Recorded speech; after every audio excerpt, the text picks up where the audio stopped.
Hello and welcome to Unbounded Growth, a podcast that challenges you to grow and become a better version of yourself. My name is Mark Allen, and together with my friend Adam, we share thoughts and ideas from the books that we read and how they enhance our personal growth and development. We also host other readers and leaders. We learn from their experiences through our discussions. Our episodes air every Tuesday at 6 a.m. Central Standard Time. Thank you for listening in, and let's grow together. Unbounded Growth. All right. Hello, good morning, and welcome to Unbounded Growth. My name is Mark Allen Muteba. I'm your host, here again with my friend Adam Shabindu. Coming up from sickness this week was a rough one for him. How are you doing, Adam? It was a really tough week, and I probably can hear it in my voice, but yeah, it was one of those, after a week of travels, I guess I needed a vacation from the vacation, and I was forced to be on another vacation, but this time sick at home for a few days. And, you know, with all the germs and the viruses flying around, you don't want to go to work, or you don't want to, contaminate other people. Yeah. So I just took just time to stay home and got much needed rest and back to work this week. So amazing. And I think that's one of the reasons why we didn't record in person last week, and we decided to do remote. I have a little boy in the house, and sometimes you know what, I'll join you online. Yeah. It's always amazing how much the responsibility and the challenge change, but also just a reminder for all of us, for us who are listening, hey, take care of your health. It's very important. Absolutely. You know, our bodies are the vessels that we have in this life, and I don't care where your beliefs come from, whether you believe your body was a gift from the universe or you believe that God created your body. It's a gift that you have in this world. And if your body does not work, and if your body cannot function, there is no way you can do anything. You can try as much as you can, but take care of your body. Absolutely. Drink plenty of water and exercise. Yeah, and I think in the Power Posting Thinking, I think the author is talking about, he's saying like one quote. He said that our bodies is the only place we can actually live in.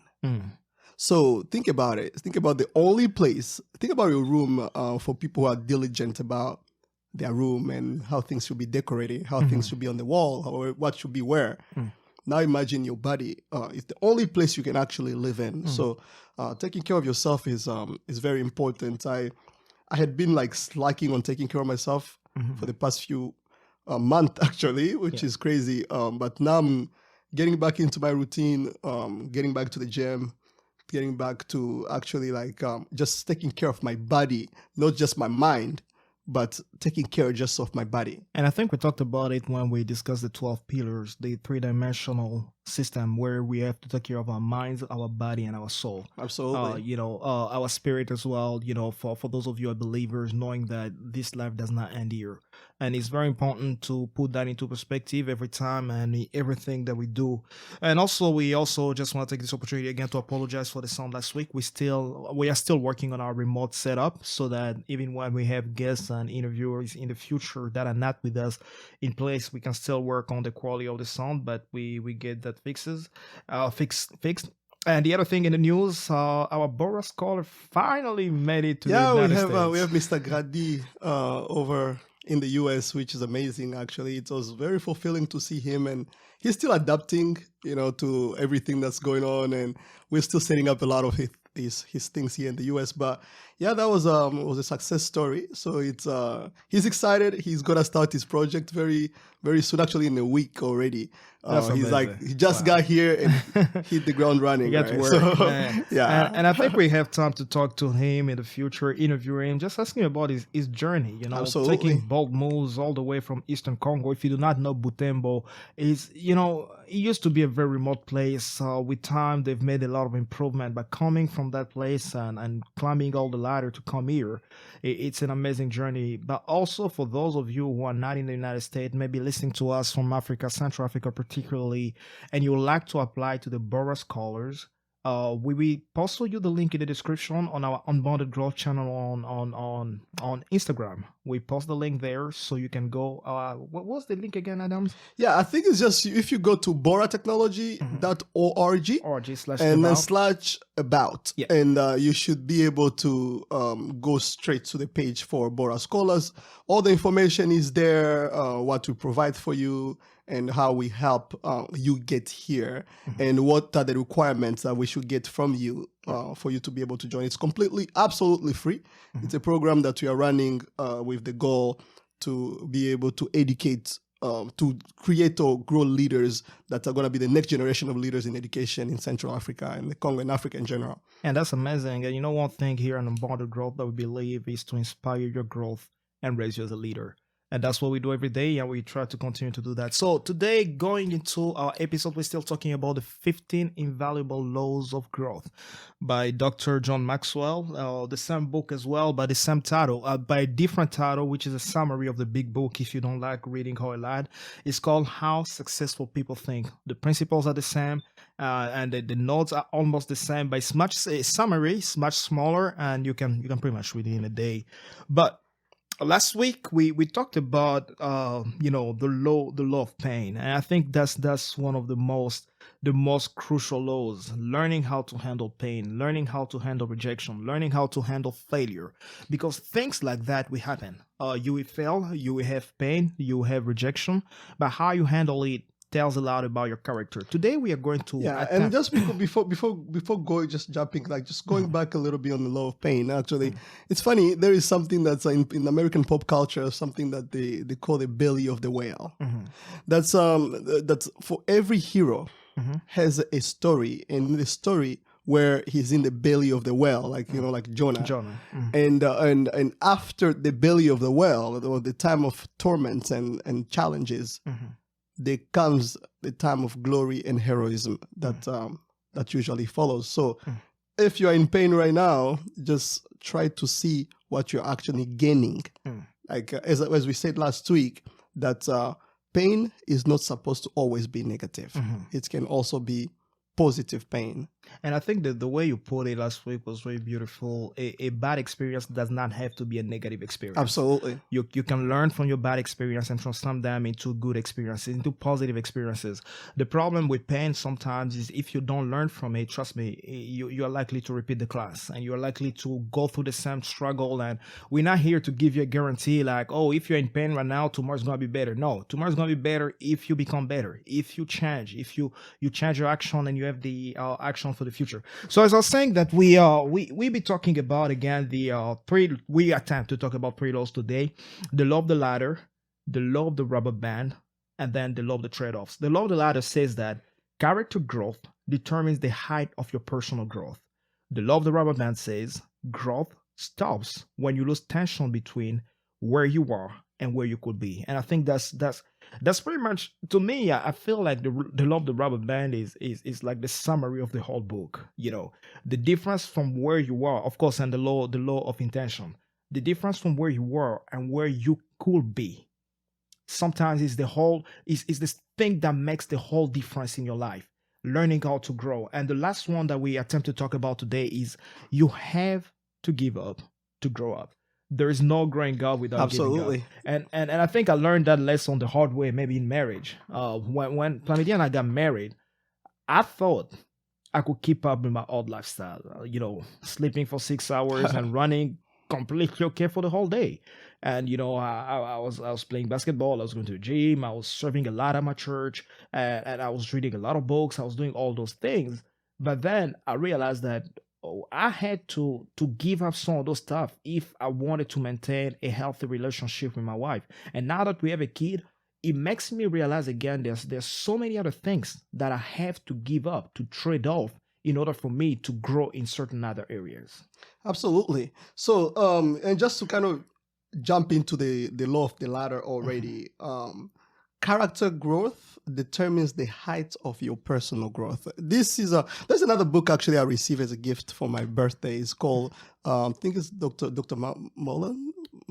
I forgot his name, but he wrote a book. There's a book called The Power of Character in Leadership. I think that's Masmura. Masmura. Masmura. Yes. So it's character is one of the most important things. Actually, no, it's the most important thing. I think we talked about it when we talked about the 12 pillars, when we were talking about ethos. which is determined by character. We also talked about it when we talked about the art of influence. In this case here, in the art of influence, actually, even when we do some training with people at Bora, we try to practice that. Is that you can actually learn any skill in this world. Yep. You can, if you want to know how to swim, you actually can be good at swimming. You just have to put the hard work. But you cannot actually go to a workshop for character. It's something that you cannot, to change character or to become a person of a certain character, you actually have to put in the work intentionally. Put in the work, which is different from skills that can be taught. You can go to school and become an engineer, but you cannot go to school and learn honesty. It's a few things that you cannot really learn. You can learn to actually even be, let's say, organized. You can learn organizational skills. But when it comes to actually being organized as a character, a person who has things clear, that's something you develop in their lives. It's something you have to develop with time and a lot of effort and intentionality. And I love the way you're saying it, that because the time factor is one of the most important factors. The problem that we have in our generations today, my pastor at church calls it the microwave generation. You want to put something in the microwave, put it for 2 minutes, and you want it ready. You know, you go to McDonald's. I mean, how long does your order take? 3 minutes? In order for them to cook your food and make it ready? Character doesn't work that way. Character is developed over time. And sometimes it takes a long time to develop certain of the traits of characters that you would like to develop.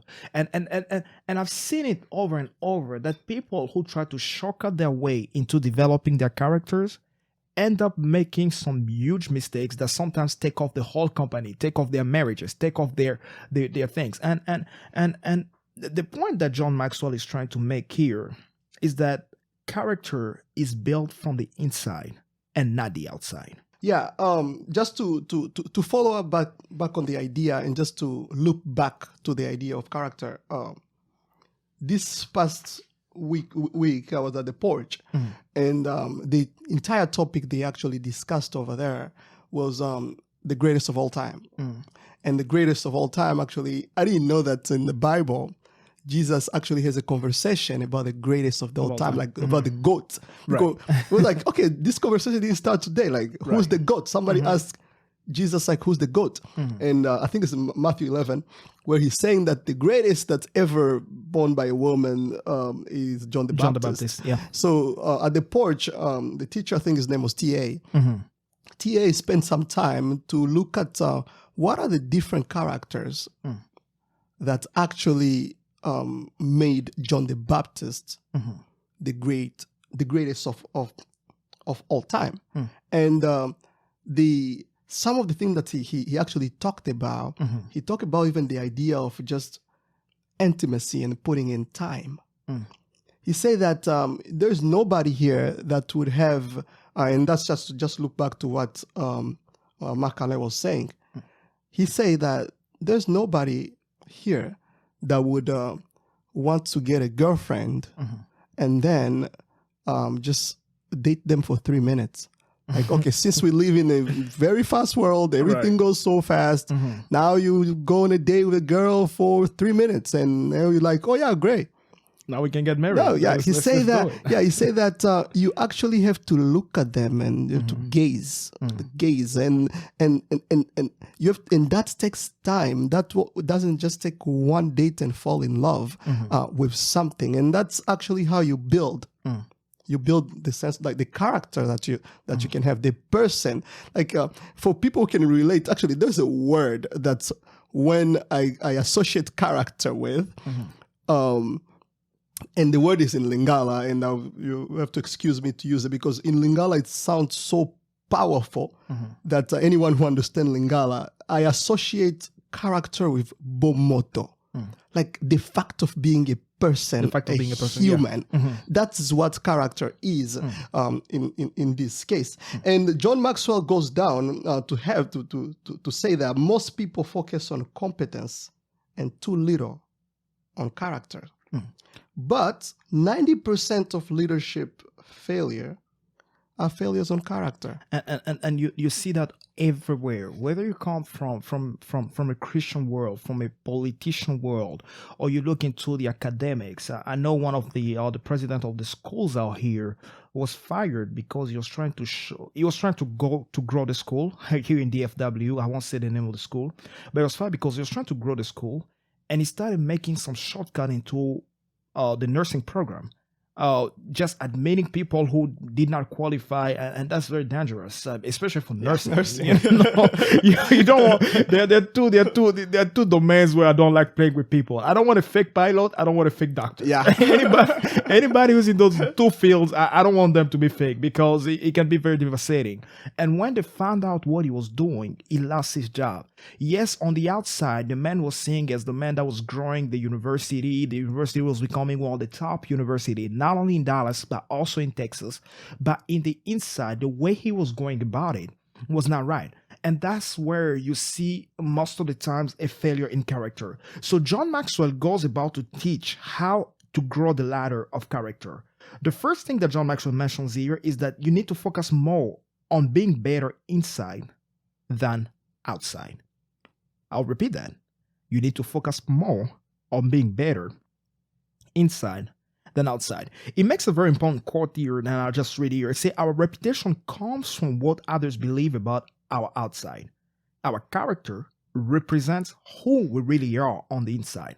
The reason why I wanted to repeat this is that today, with the rise of social media and the rise of LinkedIn, I've seen some profiles out on LinkedIn. I look at the profile and I know the person in person. The person is not all that is putting out there on LinkedIn. Or the person is not all that is putting out there on Instagram. And what image? I'm not saying that you shouldn't sell yourself short. No. That's different. But if you're going to sell yourself, sell the truth. As a matter of fact, my boss was telling me this story. We've been doing a lot of interviews on my current job. And she said, at one point, they interviewed someone because everything is virtual and my job is virtual. They interviewed someone, and the first day of work, someone else showed up. and you think about it, and sometimes they're like, oh, we are doing these interviews, and you can hear in the background someone like detecting the answers, and our interviews are not super complicated. Like if you've been to school or if you've learned computer science, you should know the basics of the questions that they ask you. And all that comes in making sure that we are making our outside cleaner, but inside we are not building the things that are necessary. We are not building the skills that are necessary for us to do our job. Yeah, and he goes down actually to saying something, and here he's actually he's quoting the Bible. I think there's a quote in the Bible. He say that what we believe really matters when it comes to character, when it comes to who we are. Like I took a class back in college in political science. I love my political science classes. I really had a great time. There's a professor at Tarrant County College. Her name was Dr. Euler. And Dr. Euler, she was teaching political science, and she's such a great professor. And she taught me one thing that I carry around a lot when it comes to dealing with people. He said that the people are like onions. And we are made of opinions, values, and beliefs. And on the outside, those little shell that you see like an onion, on the outside, there are things that you can just blow on and they'll just fly off. And that's the outside layer of the onion. And he say that those are our opinions. But now, the more you go inside, it becomes harder and harder for you to peel it off. And that's the values that you have when you're getting inside. Now, at the core, where it's almost impossible to change is your belief, who you are. That's why it's very hard to just convert somebody from one religion to another. You can try as much as you want. I mean, it takes a whole other power. Or even from one political party to another. Yeah, it really, yeah. You in America, you'll be really familiar with a lot of conspiracy theorists, and they believe so strongly in whatever it is that they are saying, with no shame and nothing. They just believe that way. And John Maxwell actually goes here, and he talks about beliefs, and he says that what we believe really matters. We reap what we sow. What we do or neglect to do in the privacy of our daily lives impacts who we are. And now this is where my favorite part.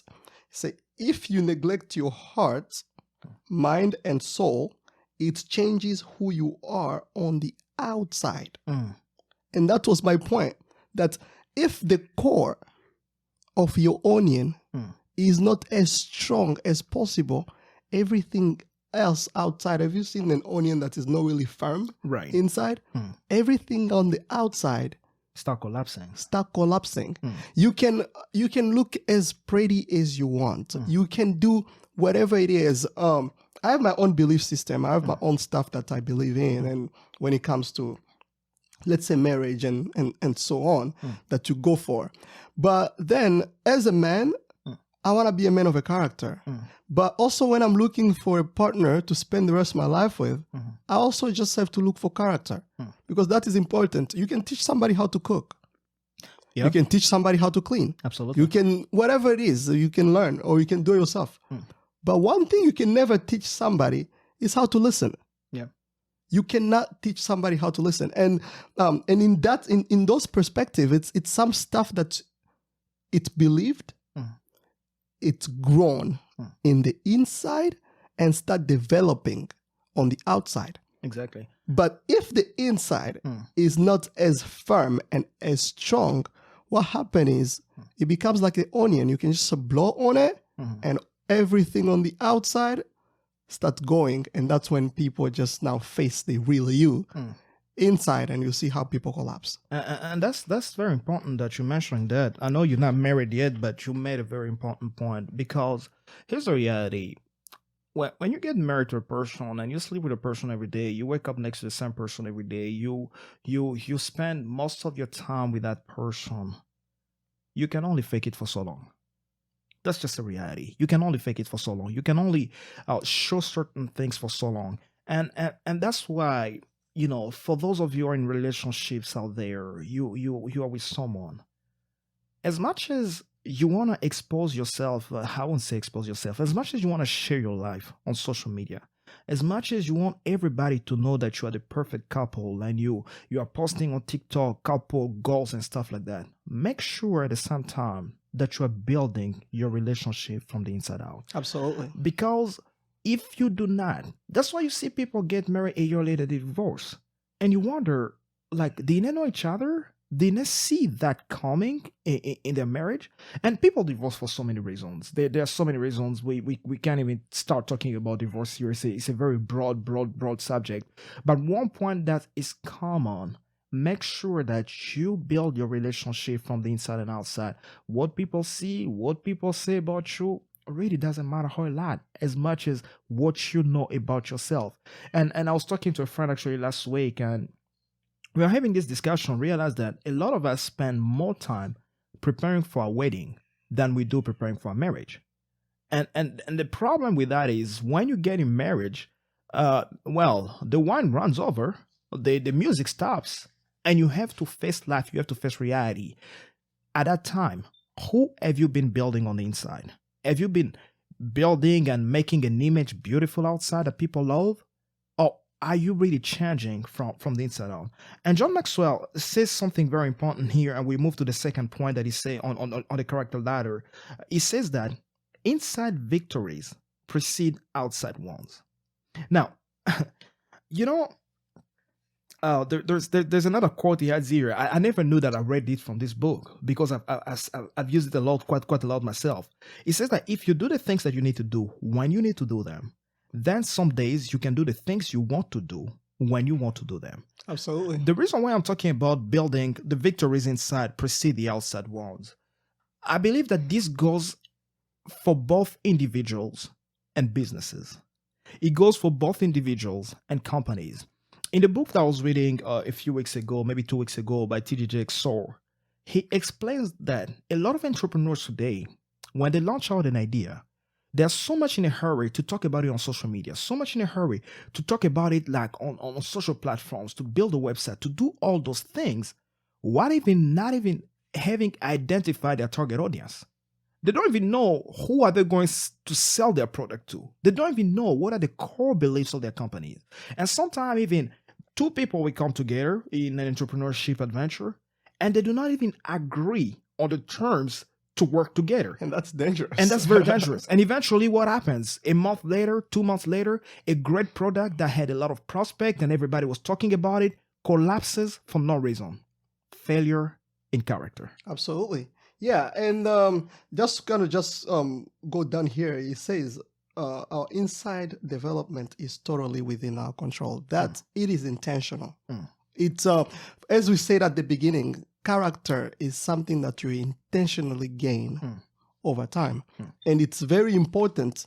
How are you changing your character? How are you improving yourself? And that is actually the whole point of personal development. Is because it hits in character. We are not here as a podcast teaching you skills. The thing that we are hitting the most is your character. Your habits are defined by your character. Yep. Everything you do pretty much in life, your personality comes from your character.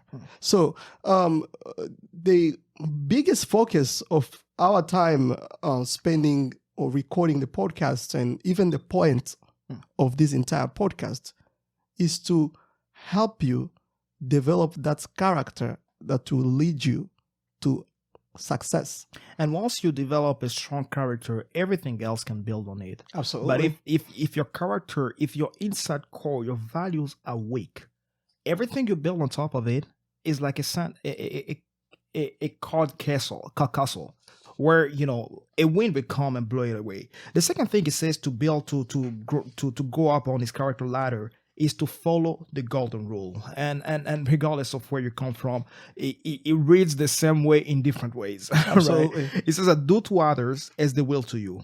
Treat others with dignity in their presence and their absence. That's very important. Don't say something in someone's face and something else when the person leaves. Absolutely. Be honest with the person. I remember a pastor, one time I met him in Kenya, and he said, well, you need to, he was teaching us on leadership, and he was saying that, you need to learn to give good compliments to people. And he said, every morning when my wife looks good, I say, baby, you look great. When she doesn't look good, I don't say anything.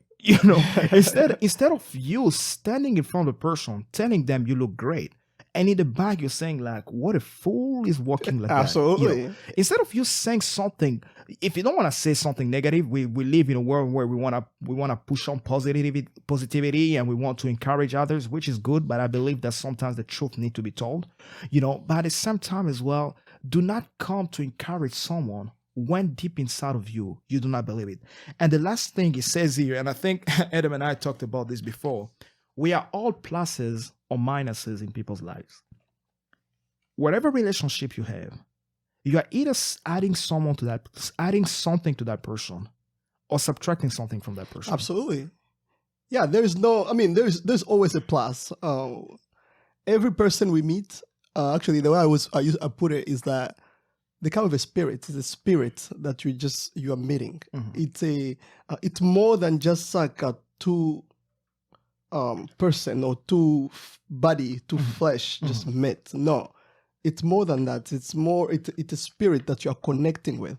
And when you connect, there's always a plus or a minus. But you have to know now, everybody has to know their position, and character plays a lot in that. You have to find out, are you the plus? Are you the minus? Are you the one everybody's investing on, or are you the one investing? So you have to, and in which area? That actually helps you define your character, and it helps you actually know what are the areas of improvement to do. Because, as we talked about in law of environment, we are defined by the people who are around us. Right. It defines also our character as well.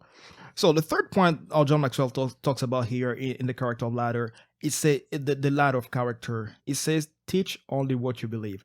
And I think Adam and I talked about this a few weeks ago. Motivational speakers. Yeah. I mean, I've heard a lot of motivational speakers. Some of them I know them personally, and all that they're talking about out there, it's not it. And it's just in all honesty. And we were talking about the LinkedIn profile. I mean, if your LinkedIn profile does not reflect who you are, go on it, change it, be yourself. And people respect you when you are yourself. People respect you when you bring your true self to work, not when you're putting on an image that people want to admire, that people want to respect. Because when that image is gone, when that title is gone, the person who's left may not be as respected. So teach only what you believe. Absolutely, and just in this particular aspect, actually, I was actually telling Mark earlier that I met a friend actually at the porch this past week. Her name is Emmy, and Emmy, when you talk about teach only what you believe, she's one of those people who actually she believes on AI being a stepping stool for the future. For what to drive down. And I just want to take her here as an example of like going for a certain purpose in life and going to actually teach what you actually strongly believe in, because that is what actually sets, when you believe in something so strongly, it doesn't make it hard to teach. First of all, the other thing, it gives you a purpose. It expands your horizon in what to speak about and what's not to speak about, and how do you even change the field that you are in by just understanding first what you believe, which goes down again to character, and translating that in such a way that every level that will hear you. Like, for example, as I was saying, my friend Emmy, she goes, okay, high school, gonna get it, but since it's her character, it's a part, the teaching aspect, a part of her character, she goes like, no, it shouldn't stop here. It should be something we expand that goes to middle schoolers as well, and elementary education, and why not even kids? Like, it's something that is needed as a tool. You believe strongly in something that you're capable. I think I was telling her that Einstein said that if you cannot say something in the most simple way possible, and I'm paraphrasing, that means you don't know it. No, you don't understand you it. don't know, you don't understand it. Yeah. So now bringing a complex subject like AI to an elementary school kid, it takes a lot of beliefs in the material you are teaching, actually, that you can actually bring it down, and it also builds a lot of character. And I mean, that goes as well to say a lot about people who are in communication. You know, the more you read, the more your vocabulary expands, the more you learn new words, the more you learn new ways of expressing great ideas. Simple, a word that can express 5 words at the same time. But at the same time, we shouldn't neglect the power of simplifying our messages when we're communicating. Make your message simple enough, like Zig Ziglar used to joke, he says, make your message simple enough that even a PhD student can understand it. You know? Because if a PhD student can understand it, then the rest of us can do it. You know, and that's very important. John Maxwell says here, to finish the third ladder here, the third step up the ladder, he says, borrowed beliefs have no passion and therefore no power. If you're teaching things that you personally do not believe, there's no passion about it. You know, it's the good old saying, you fake it till you make it. And sometimes you're faking it and people start reading through you and can tell, like, this person is only teaching this. He's only doing this for the money. He's only doing this to pump us up. But the person himself, the person herself, does not believe in it. The fourth thing that John Maxwell talks about here is value humility above everything. Absolutely. Being humble is I think it's the greatest character. In fact, actually, for us Christian, is actually the biggest thing that is being taught. And that's one of the hardest things to develop. do. It is. Humility is really hard, especially when you're in position of leadership. I mean, in the West, probably, I've actually, one of the things that I've observed in a lot of people in the West, I don't know if it's just cultural, but people tend to be more or less humble here. I mean, at least at the very first time you meet them, Right. They tend to be very humble. But where I'm from, you don't find so many humble people. Like literally, like somebody will have like a bunch of stuff. Like one of the crazy thing is like literally you'll be living in your house and you're having this very comfortable life. You are boasting about this. You are playing very loud music, and your neighbor actually spent the night without eating, and they did not. And you guys throw everything in trash. And so in that type of environment, people just boast for the things that they possessed rather than taking this humility character to grow even higher. And that's very great because here's the thing about humility. You know, there's some people I've seen out there as well, and I've been one of those people in the past where you have an apparent humility, where you show yourself to be humble, but deep inside of you, and that's where we talk about character. Character is not about what people see. Absolutely. Humility is not about someone speaking, being soft-spoken. Oh, I don't speak a lot because I'm humble. No, humility is something inside of you, and a man once said that humility is not thinking less of yourself, but rather thinking less about yourself. Like you're thinking, you're not thinking that you're less of a person. No, but you're spending less and less time thinking about yourself, thinking that I am this, I am that. And three things I've personally noticed with humility, it makes you approachable and lovable. Humility seeks the best of others, and humility makes you a better person, regardless of where you go. Humble people are always more approachable than proud people. We all know how proud people are, and sometimes we don't want to be around them. We don't want to be about, I don't know how you feel about being around someone who always talks about themselves. Every single time. They are always talking about themselves. And you know, and John Maxwell talks about something else here, which I found a little bit very interesting. He said that I've concluded that while nobody plans to mess up their lives, the problem is few of us plan not to. That is, we don't put necessary safeguards in place to ensure a happy ending. And humility teaches you that everybody have their own flaws. Absolutely. All of us. In all of us. So when you develop humility and you see your brother, your sister, your friend, your boss messing up, you don't go in your head like, oh, I'm better. I can do that better. You also extend your hand to understand that, okay, maybe this person does not know. How can I help them know? How can I teach them? How can I get to a point where I'm being helpful rather than being more critical? And I think we live in a sometimes in very critical environments that we are always waiting for an opportunity to criticize others, to tell what they are not doing well. But humility does not do that. Humility seeks for the best.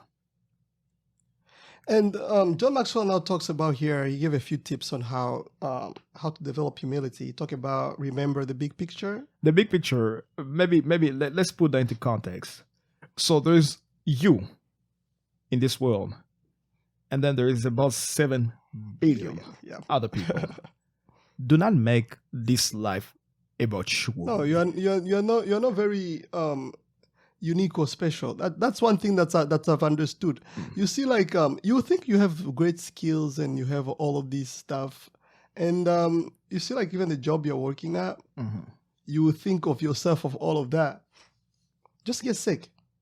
They replace. Oh no, they will replace you really right away. quickly. Like they don't. They don't even think twice, and they will find somebody, and maybe they won't be equal to you. But you're going to be a person with maybe less skills than you or greater skills. But either way, you're going to be replaceable. And the job will move on. Oh, yeah. Completely. When I was in college, I was going to UT Arlington for my bachelor's. I discovered a way to school. It was kind of a shortcut to get me to school faster. The only caveat was that I had to drive right along a cemetery. And I was very uncomfortable around those environments. And, but eventually I started enjoying the road because I felt like every time I drove right next to that cemetery, I remember one thing. This is where we all end. Absolutely. And that always brought me back to my senses. It brought me back to, hey, listen, regardless of who you think you are, regardless of what you think you've achieved, this is where you end. And how will people remember you after your time goes? And I think it talks about that in the fifth point where it say I'll strive to finish well. But the other stuff that it talks about developing humility is that the second one is be teachable. To develop humility, be teachable. The third one, it says that recognize that everyone has a weakness. And I think we talked about that. The fourth one, it says be willing to serve others. Now, it gives a suggestion here. It says that if you are busy in life and everything, it suggests that you commit at least an hour to volunteering every day. Adam and I talked about this a few weeks ago when he was reading the business principles from the Bible. And sometimes we think that volunteering is actually the only way to do great to humanity. Yes, it's one of the ways. But if you volunteer just to check it out of your to-do list, you're not doing yourself a favor.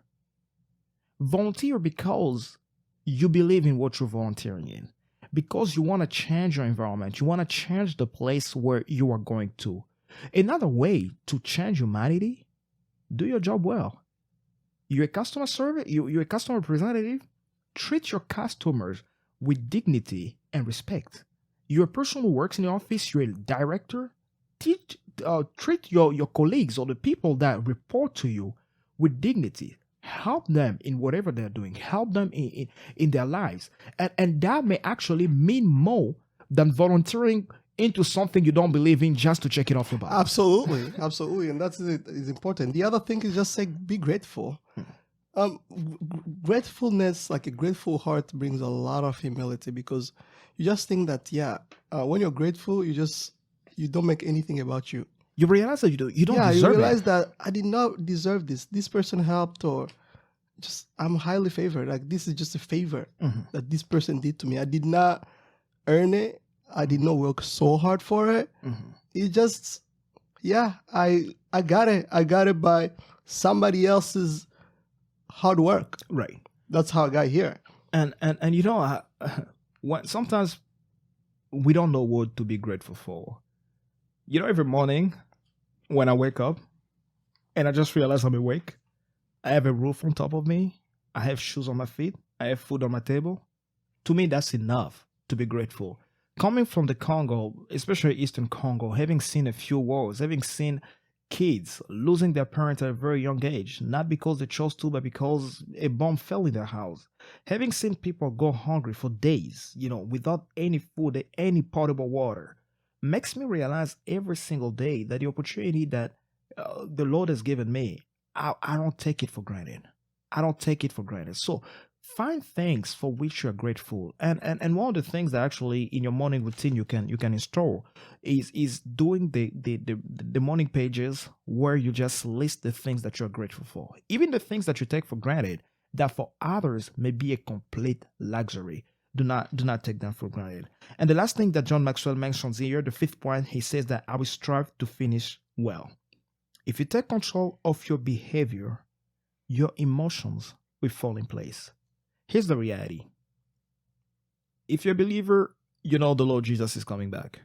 If you're not a believer, one thing is for sure for all of us. We're going to die. Absolutely. That's just a reality. What would people remember of you? And that's one of the biggest questions I always ask myself. Actually, for people who follow me on social media, it's probably on every one of my page. That's like, I just question myself, like, have I lived well among people? What are the fruit that's my life showing?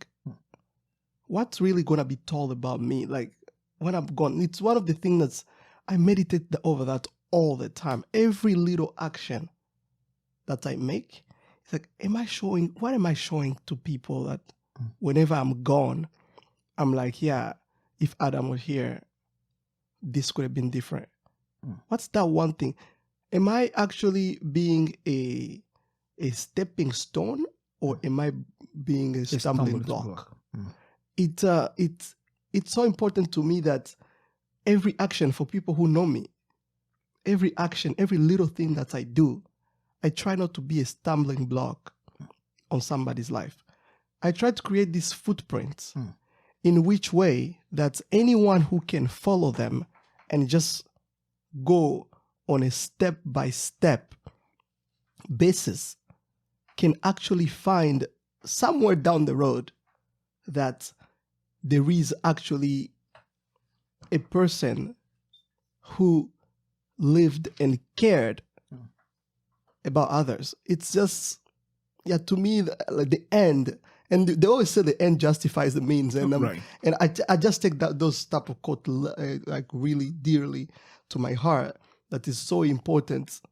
What is told at the end, and that's what I think we reviewed that when we talked about the 12 pillars, the legacy. What type of legacy are you going to leave when you are no longer here? How are people going to remember you? Having said that, we move to the 10th law, which is the law of the rubber band. Growth stops when you lose the tension between where you are and where you could be. So the example that John Maxwell gives at the beginning of this book, he says that he went to a conference and passed around rubber bands to people and gave everybody one and asked them to do anything they thought that rubber band could be useful.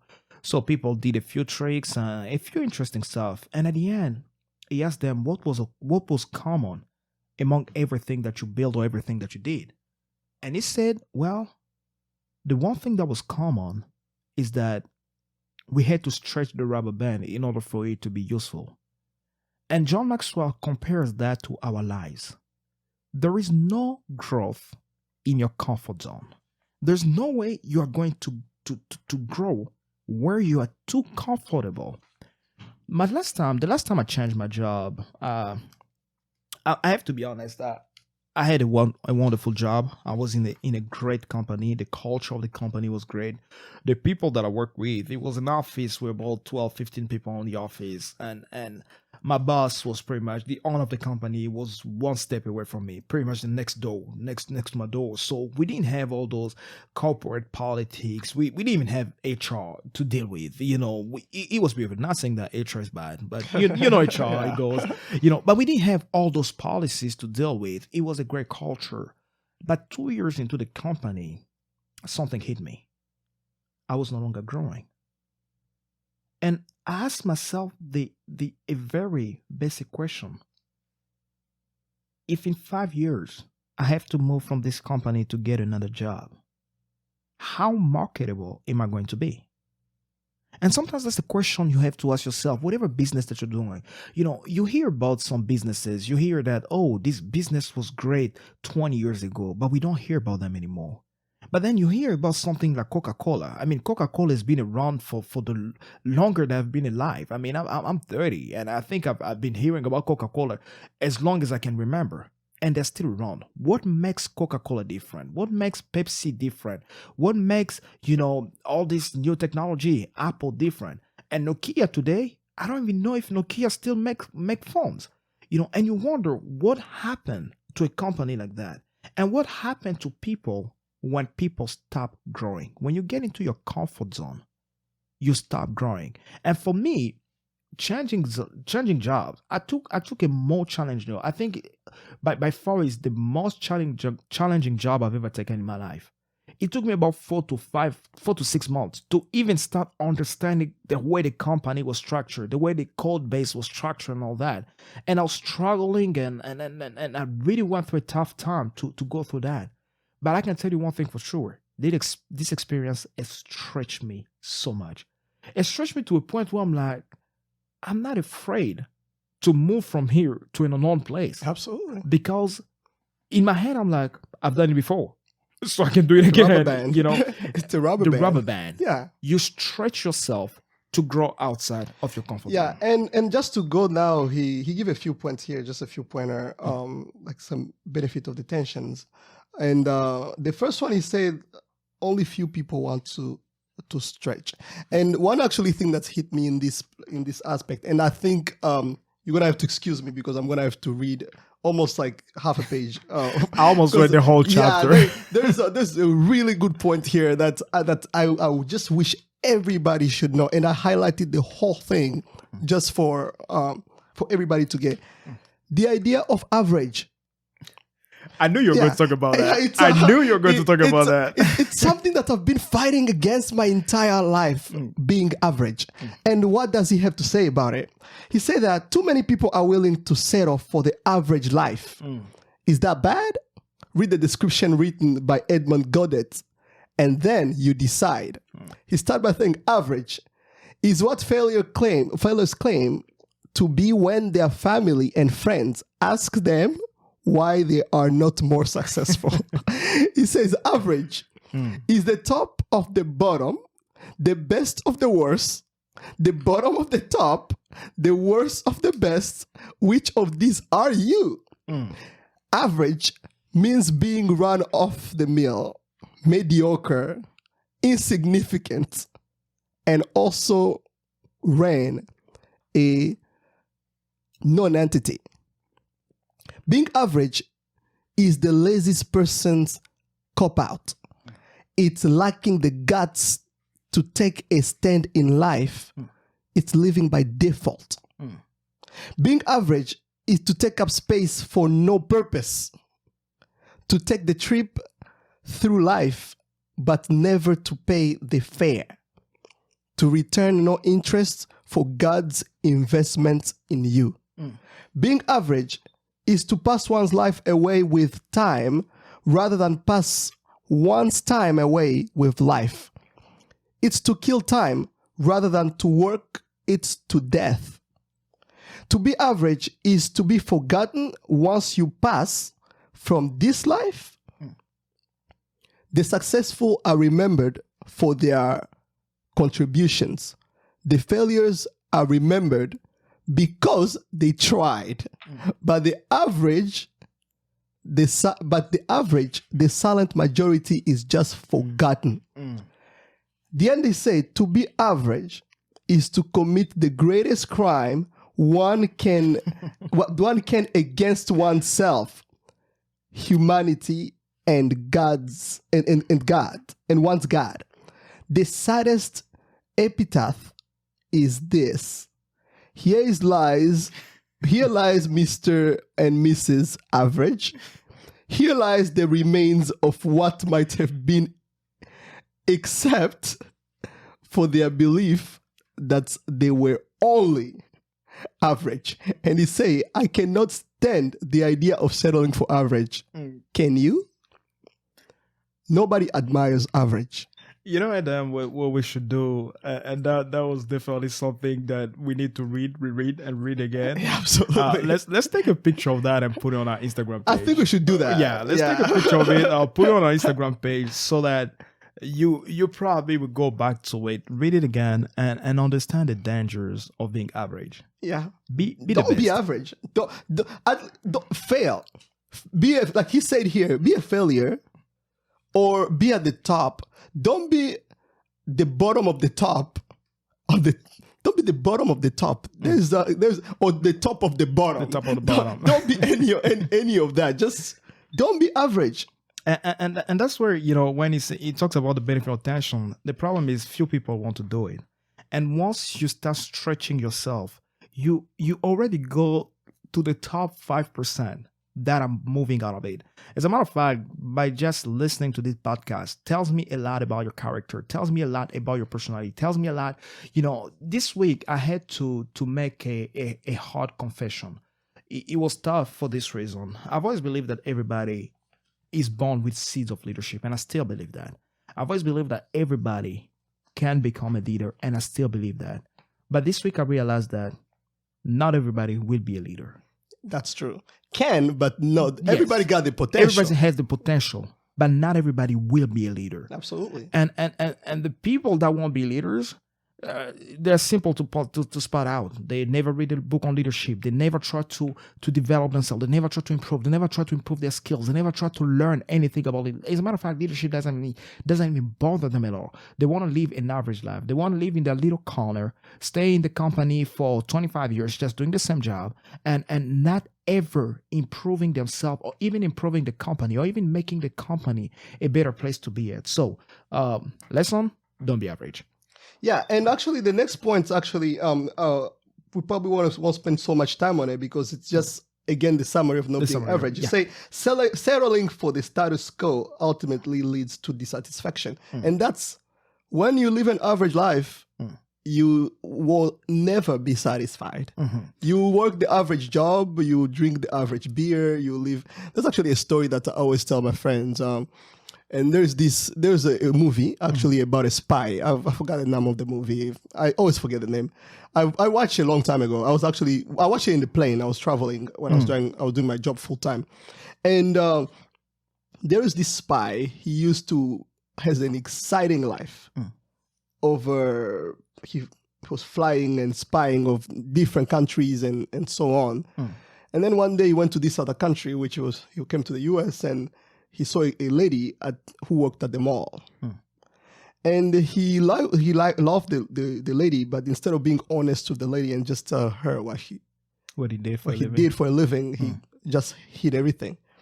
And he had to say, you're gonna retire from his job. So he tried quitting, and then he went to the average life, where he drank the average beer, had the average conversation.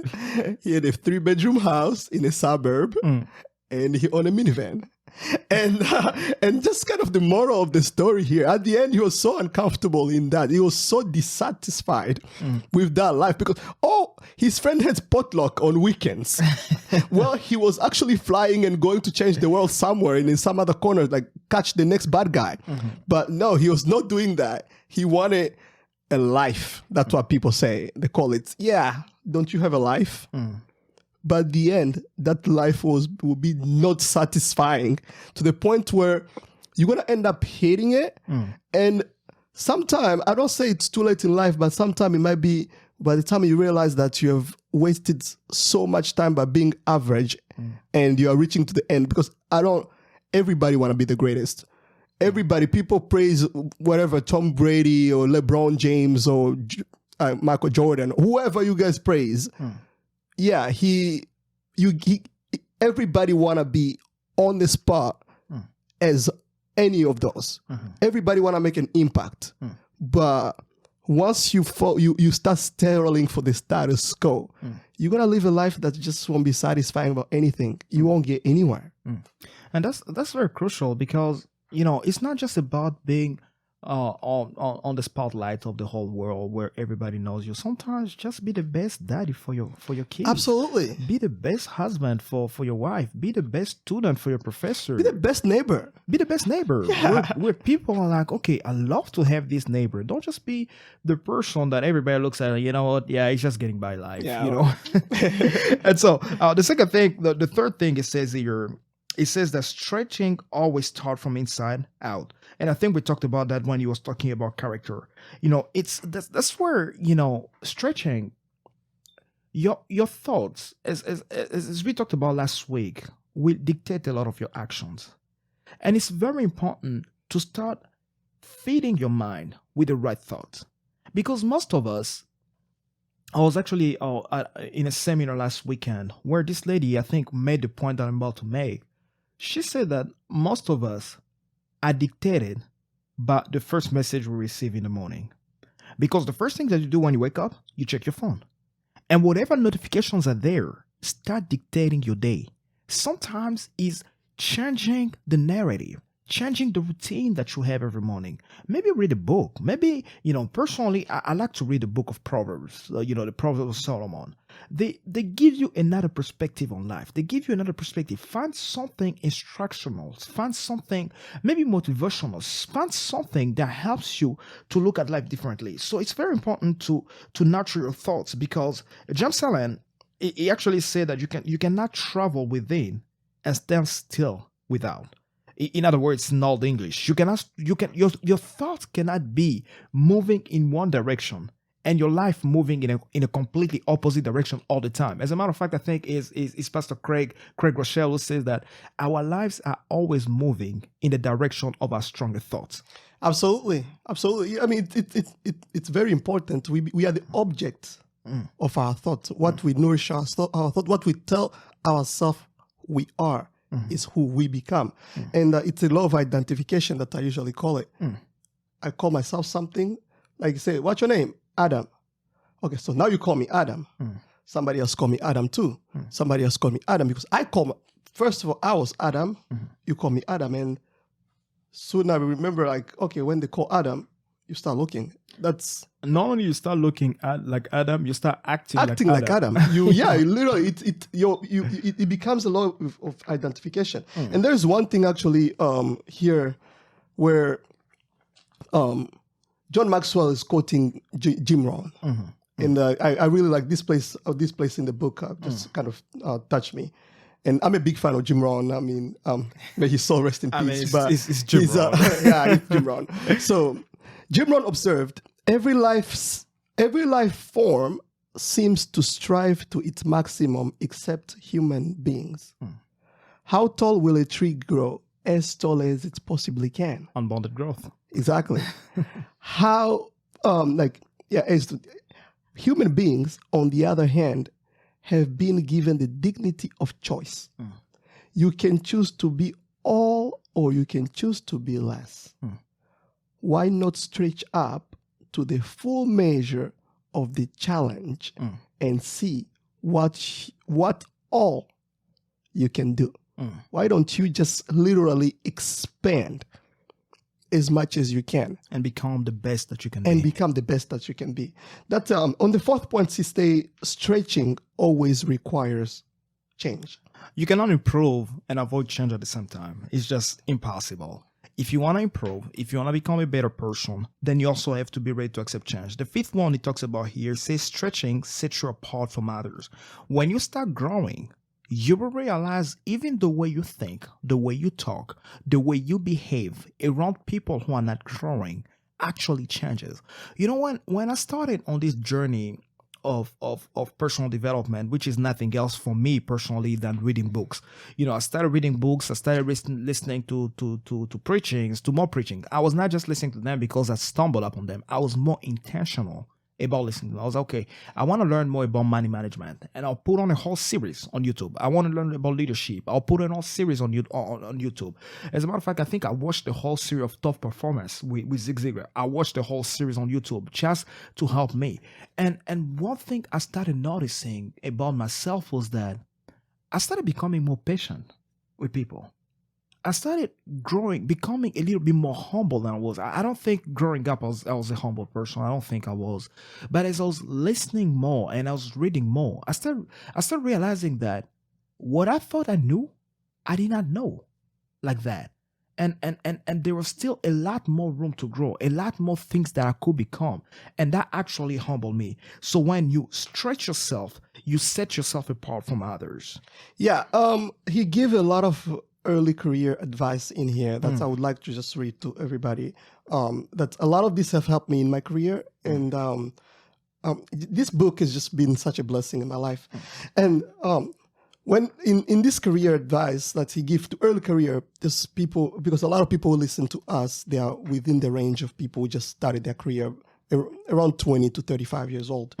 And something that he say, once you are in the real world, it doesn't matter if you are 22 or 62, starting your first job or your fifth.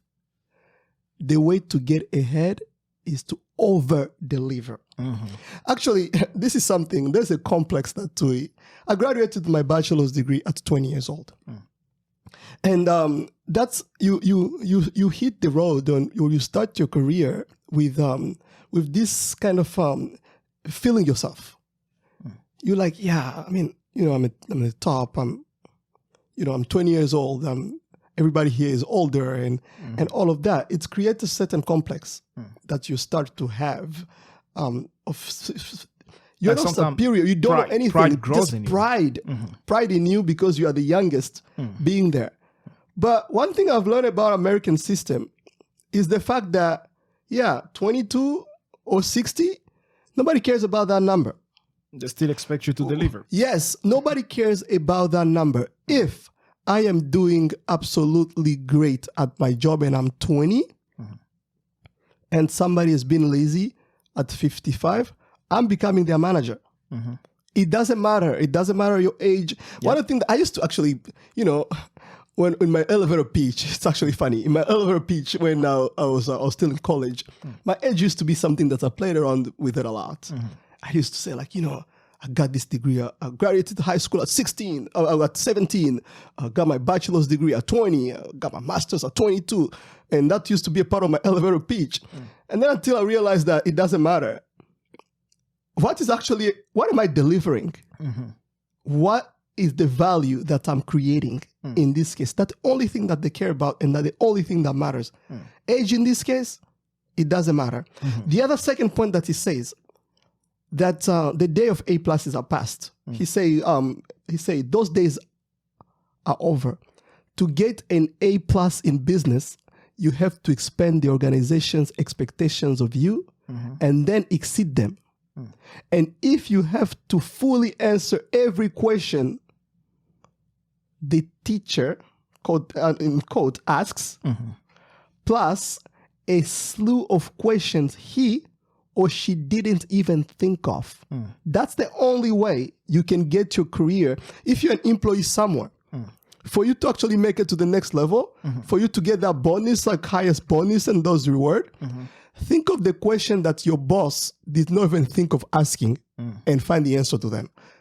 And when you present that, that's the only way you're actually making it up the ladder. It doesn't matter 10 years of experience, 20 years of experience, or you just got started. Think ahead and think those questions and try to answer them. And that's very important in careers. I like the very last point that you made about that the days of A plus are gone. Here's the reality. Your GPA will matter a lot for your first job.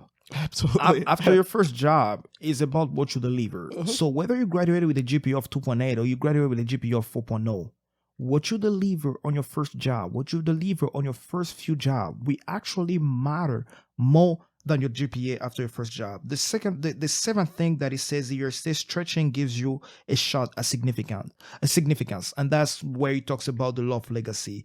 Actually, Mahatma Gandhi said that the difference between what we do and what we are capable of doing would suffice to solve most of the world's problem. I really like, that's one of my favorite quotes here.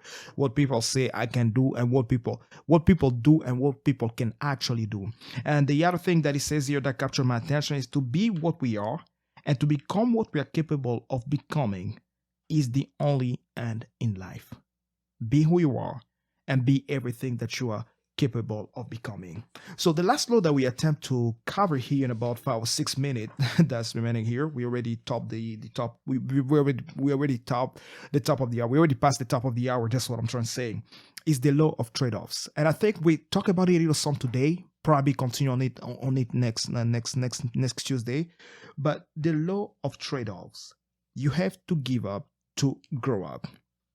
People will cling to an Eric Hoffer said that people will cling to an unsatisfactory way of life rather than change in order to get something better for fear of getting something worse.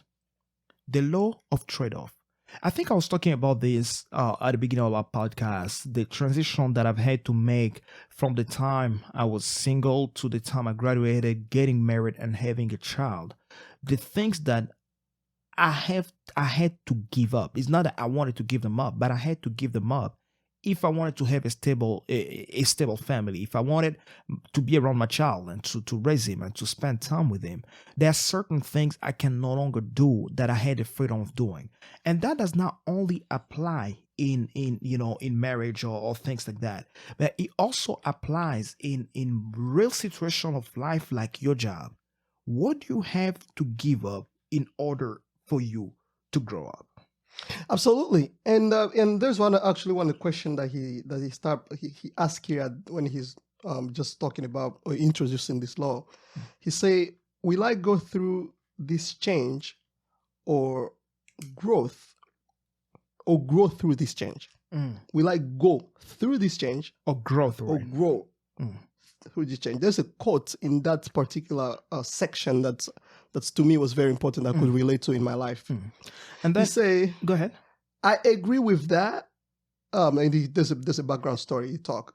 And then a few years ago, I determined that while others lead timid lives, I will not. While others might see themselves as victims, I would not. While others leave their future in someone's hand, I will not. While others simply go through life, I will grow through it. That is my choice, and I will surrender it to no one. That is like when you are trading, in this case, I think that's the explanation he's giving here, that when you are trading, there are things that you have to maintain as your core and your fundamentals. Wow, that's Adam. That's I don't want us to skip over that, because the problem with trade-offs, sometimes we trade off the wrong things, right? It's like a person who trades off their honesty for a promotion, or a person who's ready to stab others in the back so he can get over their job or get someone fired. What are you trading to go up? Go ahead, go on, Adam. Yeah. I was just mentioning that because before he actually like now start jumping into now like giving you more pointers, he just tell you that we can trade, we can take things back and go back and forth, and there's as I told at the very beginning, at the beginning of the podcast, that's the idea of the onion. Like we can trade off our opinions all the time. Sometimes our values we can try to trade offs because some if they're the wrong ones. Especially like in marriage, for example, where this person comes with their values, this person comes with values. For you to maintain peace and to live a happy life, you make a lot of compromises. You understand what works in the values and what doesn't. But our beliefs, those cannot be traded. What I believe deeply inside, it's something that you cannot just ask me to change or to. I might try actually even to try to make you happy, but as we talk about the inside define the outside, it's like if I don't believe in it 100% in, I'll be a stumbling block to you. Yeah. And now it talks about a few stuff here. The truth about trade-offs is that trade-offs are available to us throughout life. It said unsuccessful people make bad trade-offs. Average people make few trade-offs. Successful people make good trade-offs. The second stuff he talks about here is that we must learn to see trade-offs as opportunities for growth. Sometimes clinging onto the things that we believe are good for us may actually stop us from getting to where we want to get. Jim Rohn talks about it. He said that when he was a kid, not Jim Rohn, Jim Quick. He talks about it when he was a kid. He learned how to type using his fingers. So he was using one finger. When he went to school, to class, his teacher told him, "Okay, you are typing faster than everybody. By using one finger will not help you in the future." But he was so used to using one finger that he said, "No, I'm still the fastest." The other kid learned how to type using all their 10 fingers. It was a matter of weeks before he said, "I went from being the top to being the very bottom of the class because I was clinging so much to using one finger." And I think a lot of us actually clinging to our one fingers in our behaviors. We don't want to change the way, for example, we study. We don't want to change the way we talk. We don't want to change our attitude, even when we've been told and reproached about it. And the only way we are going to grow sometimes is to trade off the things that are hindering our growth to get the things that are getting us to where we need to be. Absolutely. And then the other question he asks here is, say, what are the pluses and minuses of the trade-off?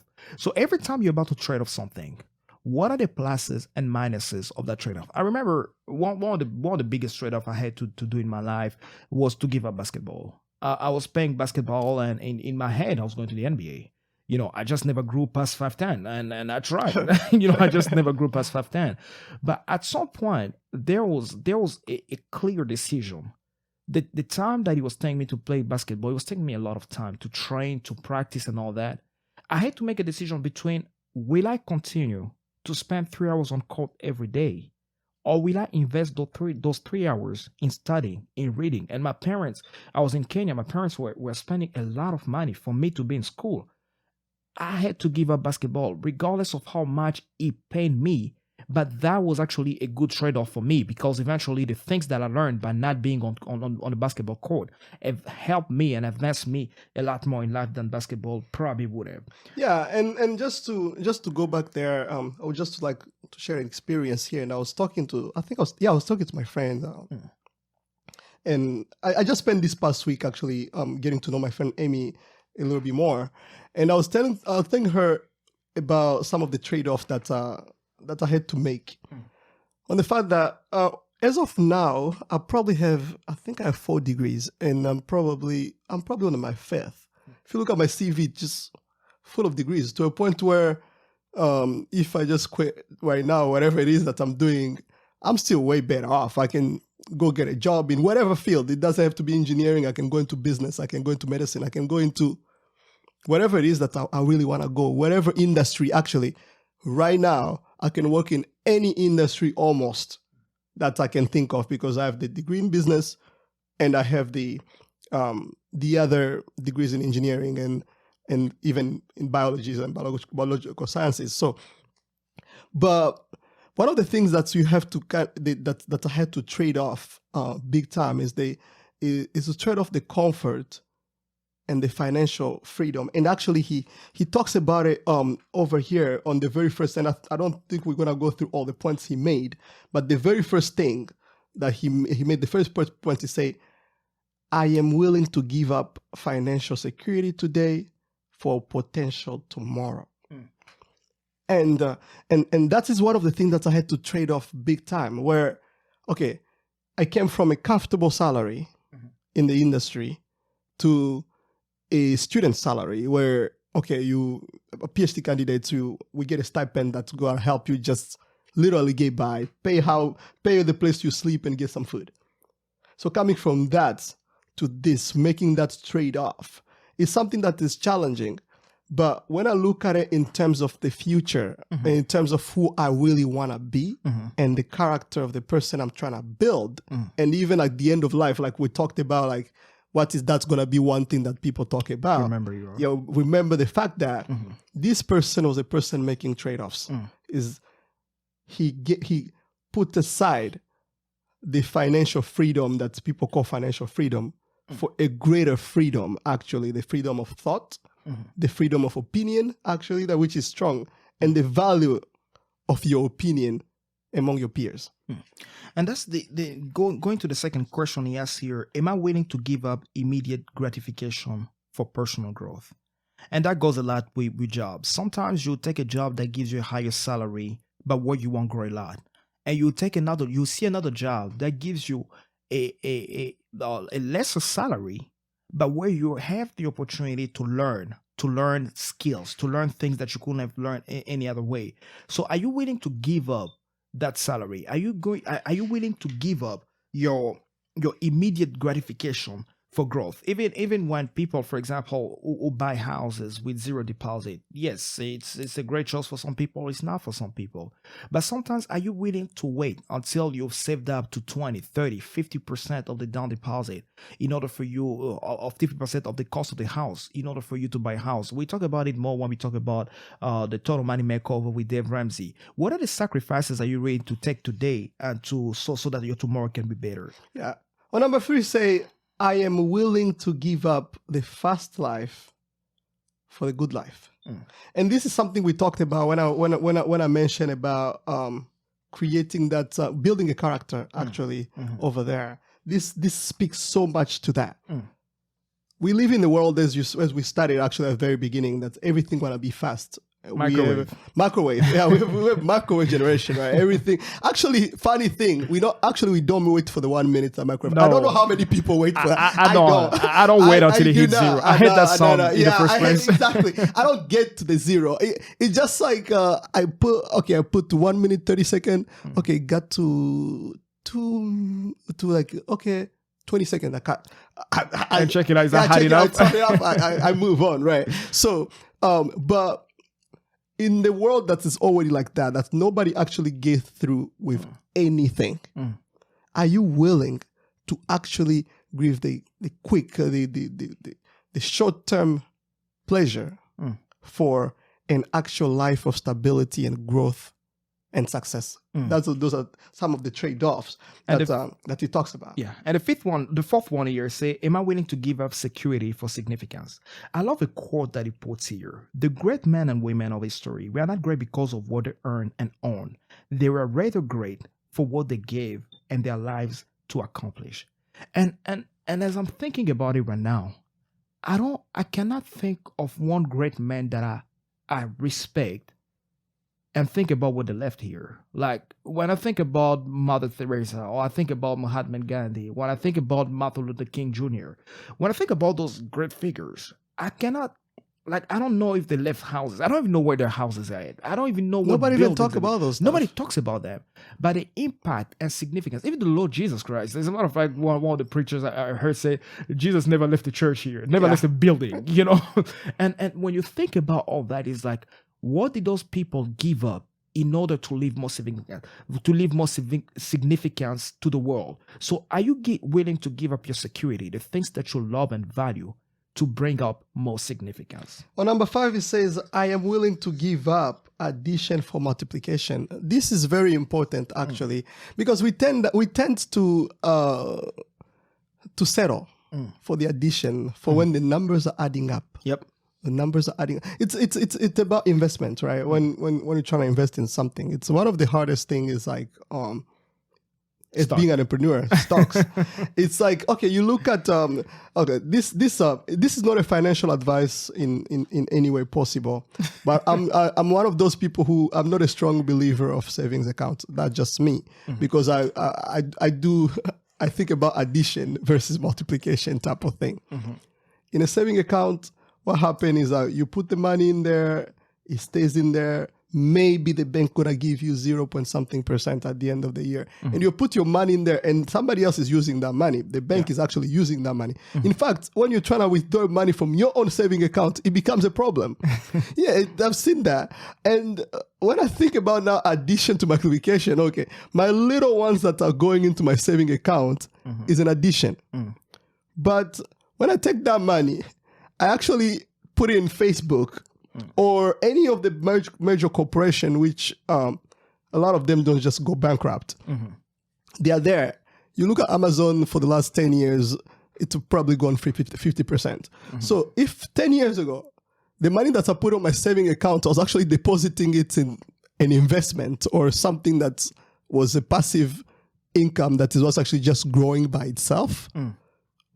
Get my money work for me, as they say. By now it's multiplication. It's like all the money that you've had, you multiply that probably by 10. And addition versus multiplication actually comes in and play. Are you willing to give up one and take the other? The older generation will tell you if you experience a stock crash. Because we talk about this more when we talk about the psychology of money. What people do with their money, nobody's crazy. Everybody knows what they're doing. But that's the reality. I think that example is very pertinent and goes to the point. Are you willing to give up your additions for your multiplication? Well, sometimes addition may just be you staying in one location. Multiplication sometimes looks like you are losing in the short run. But don't only focus on what you're getting tomorrow. Don't only focus on what you're getting in the next year. Try to look farther down. What is this going to give me in the next 10 years? What is this going to give me? Like, I'll give you a simple example. Like today, you can say, okay, I'm satisfied with my degree and I'm going to stick with it. You have a bachelor's degree, maybe an associate degree, maybe a master's degree. But your career in order for you to grow more, requires you to maybe go back to school to earn a certification, go back to school to earn another degree. You may think, well, I don't have the money for it. Let's say it costs you 30 grand, it costs you 10 grand, it costs you 15 grand. Yes, it's a big hit to you. But what is the return on your investment in 10 years? If you don't take the decision, if you don't do what you're supposed to do today, are you going to be in the same position in 10 years? Or are you going to advance in 10 years? So every time that you're about to make a decision for your life, for your family, for everything that you're doing, ask yourself this question. What is my return on investment? Not tomorrow, not after 2 years, maybe after 5 years, maybe after 10 years. What will I get in return? Absolutely. And ladies and gentlemen, with that, we're finishing today. Thank you again for sticking with us to the end. We had a wonderful time talking to you and sharing with you. And we've been having, again, a much more wonderful time receiving your feedback, hearing how the podcast is helping you grow, is helping you develop your leadership skills. And I was talking to a friend last week. She was explaining to me how she's had struggles reading, not because she doesn't want to read, but because she struggled. There's a sickness with people who cannot read. They actually dyslexic.